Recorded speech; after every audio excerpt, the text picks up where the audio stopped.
नमस्कार, मैं हूँ हिताशा और आज हम मौजूद हैं इंडस फूड एग्जीबिशन में जो कि हो रही है India expo mart greater Noida में। इस एग्जीबिशन को ऑर्गेनाइज किया है trade promotion council of India ने। Welcome to Indus food sir, how was your experience at Indus food? It was a good experience. Always like we are doing well. Footfall is very good comparatively. So it was a good experience. Lots of customers from abroad and all that we have got it. So overall, it was an healthy.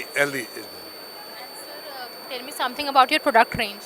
Product, see, we are a Badshah Masala company. Basically, it's near about from 65 years old company. Recently, we had a joint venture with Dabur India. Basically, they have purchased Dabur India. India has purchased a 51% stock of Badshah Masala. So after coming Dabur India, we have, like in export, we have done 200 times a growth comparatively. Though it was a very good thing what we have achieved after Dabur coming basically. What are the products that are in pipeline? Pipeline, there are lots of products within pipeline. We are coming with spices like pre-mixes we are there. Then Chinese range we are going to come down. It is in the pipeline basis. We have improved in packing a lot.